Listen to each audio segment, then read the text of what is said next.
Tu manges plutôt sainement et équilibré. Tu fais peut-être déjà du sport, mais malgré tout, tu ne vois pas tes kilos en trop s'en aller.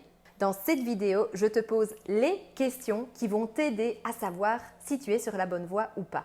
Question numéro 1. Est-ce que tu sais si tu as assez de vitamines et de minéraux?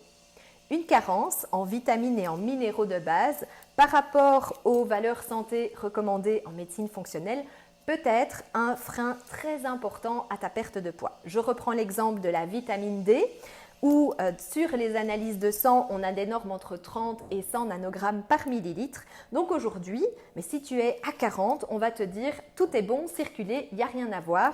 Alors qu'on recommande des valeurs de 60 minimum pour que ton corps puisse fonctionner de manière optimale. Question numéro 2. Est-ce que tu sais où tu en es d'un point de vue hormonal?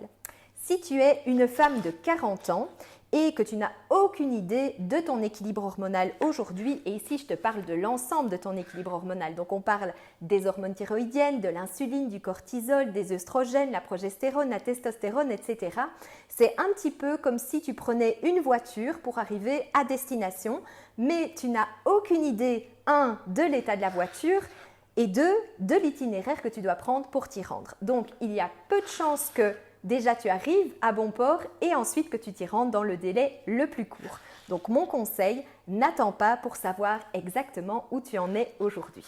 Question numéro 3. Est-ce que tu bouges assez? Ton corps est fait pour bouger. Alors si aujourd'hui tu as déjà une activité sportive, bravo à toi. Mais est-ce que ton activité, 1 heure de sport 3 fois par semaine, est-ce que c'est vraiment suffisant? Parce que même tes jours de sport, mais qu'est-ce que tu fais de ton temps les 23 heures restants? Est-ce que tu les passes assise ou allongée? Plus tu vas bouger, plus tu vas te mettre en mouvement, plus tu vas faire de l'activité physique, moins tu vas rester assise ou allongée et plus tu vas voir ton corps se transformer. Alors n'attends pas, bouge toutes les 15-20 minutes, travaille debout si tu le peux, va marcher, joue avec tes enfants. La plupart de mes clientes, avant de commencer dans le programme Sublime, elles marchent moins de 20 minutes par jour. Ce qui veut dire qu'elles passent littéralement 1420 minutes par jour sans vraiment bouger. Et pourtant, ce sont des femmes qui ont une vie active. Je te le promets, t'engager à marcher 30 minutes chaque jour va transformer ton corps. Alors enregistre cette vidéo pour plus tard et mets-moi déjà en commentaire à combien de questions tu peux répondre oui. Et tu trouveras dans la prochaine vidéo les dernières questions qui vont t'aider à transformer ton corps.